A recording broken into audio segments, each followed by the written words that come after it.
En este apartado, quiero mostrarles un caso de muchos que me ha tocado trabajar en mi consulta para que así puedan observar cómo se da este proceso de la sanación emocional. Debo señalar que lo primero que se hace para casos como estos es un proceso de alivio, que fue lo que ya vimos en los apartados anteriores. Entonces, una vez que hemos disminuido el dolor, iniciamos la sanación emocional, en la cual buscamos restablecer el estado de equilibrio con el que la persona que me consulta se sentía más cómoda hasta antes de sufrir el trauma que está experimentando. En este caso, me tocó un cliente que sufría de un cuadro de ansiedad y depresión porque su pareja la sometía a excesivas presiones para tener un hijo. Y como ustedes comprenderán, ella no quería ser madre. Por lo menos no en el instante en que esa persona llegó con el cuadro de ansiedad a mi consulta.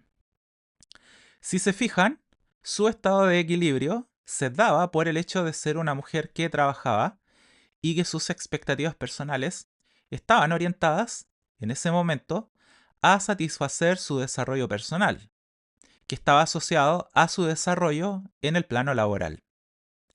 Y por supuesto que un embarazo en ese momento le iba a provocar un retroceso en sus metas profesionales. Entonces, ¿qué ocurrió? Las personas de su entorno comenzaron a preguntarle cuándo iba a ser madre. Su esposo también comenzó a plantearle esa situación. Y ella obviamente no quería lastimar a nadie en el proceso. Pero en ese intento de cambio comenzó a desarrollar ansiedad porque si bien hacía todo lo posible por quedar embarazada, a escondidas tomaba anticonceptivos para que eso no ocurriera. Y allí se produjo el proceso de enfermedad del alma del que yo les hablo. Por una parte, ella quería satisfacer a las personas de su entorno, pero por otra, hacerlo implicaba dejar de lado sus propios deseos. Y como quería satisfacer a ambos, porque tenía miedo de ser criticada y abandonada por no hacer lo que se esperaba de ella como esposa, comenzó a somatizar ese estado de ansiedad porque por una parte le mentía a su esposo y a su familia, pero por otra se mentía a sí misma al no aceptar que no deseaba tener hijos. Entonces, para sanar un cuadro como este, el tratamiento, como ya pueden inferir, va a ir de la mano de ayudar al paciente a reconocer y aceptar ese estado de normalidad, de equilibrio que le permita vivir como ella o él quiere. No la normalidad de los otros, sino su propia normalidad, que es el estado de equilibrio que los demás están rompiendo. En este caso, el proceso de sanación pasó por lograr que ella, en primer lugar, reconociera el problema que tenía y, en segundo, que lo aceptara. En este caso, su problema era que no quería quedar embarazada, porque en realidad lo que más deseaba era dedicarse a su trabajo. Como puedes inferir, lo que le causaba ansiedad era el temor constante de que si ella expresaba sus verdaderos deseos, iba a ser abandonada por su pareja e iba a ser maltratada a nivel verbal por parte de su familia, que no iba a comprender su decisión. Esto solo se logró gracias a la terapia de sanación. Te puedo asegurar que al principio del tratamiento, ni siquiera ella tenía conciencia de que esto era lo que en realidad le estaba ocurriendo. Sobre esa base, lo siguiente que hicimos fue ayudarle a eliminar por completo lo que le causaba dolor.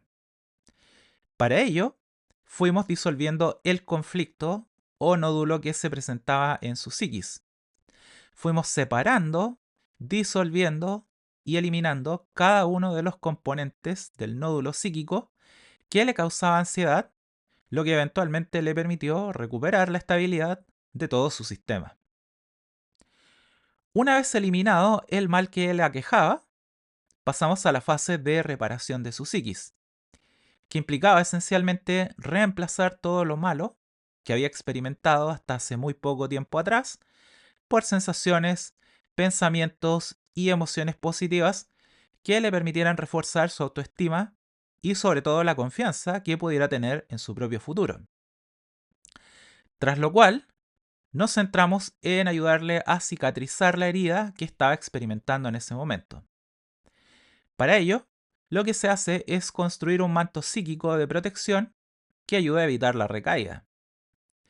Y finalmente, el último paso de este proceso de sanación consistió en ayudar al paciente a regenerar por completo su sistema psíquico, momento en el cual se busca que la persona pueda volver a disfrutar por completo de ese estado de equilibrio que había perdido, sin experimentar ningún temor por volver a vivir esa experiencia que había sido tan traumática para ella. Entonces, en tu caso, como primer paso de tu proceso de sanación, sería bueno que te preguntes cuál es el estado de equilibrio que se ha roto cuando has desarrollado alguna enfermedad de tu psiquis. Porque como puedes observar, tú tienes tus rutinas, tus formas de ser, cosas que te gustan y que por las diversas circunstancias de la vida se rompen, ya sea por satisfacer a otros o porque no ves las alternativas para lidiar con el mundo cambiante al que te enfrentas todo el tiempo. En el caso de esta persona de la que te hablo, cuando aceptó que no quería tener hijos, comenzó el proceso real de sanación, porque logró reconocer cuál era su propia normalidad. Todo lo que aquí te estoy hablando son las distintas fases del proceso de sanación a las que te sometes en mi consulta. Como puedes ver, son las mismas que utilicé con este paciente. Lo primero que hice fue identificar el mal que le aquejaba. Luego desarrollé el tratamiento de disolución. En un tercer momento reparé lo que se había dañado. Posterior a ello, cicatricé la herida emocional que estaba experimentando y finalmente le ayudé a regenerar por completo su sistema psíquico. Esto es justamente lo que vamos a ver en los siguientes apartados, en donde vamos a estar profundizando en cada una de las fases de la sanación psíquica para que aprendas a sanarte por ti mismo de cualquier mal que te pueda aquejar. Te veo en el siguiente apartado, donde vamos a trabajar la primera fase, la identificación del mal.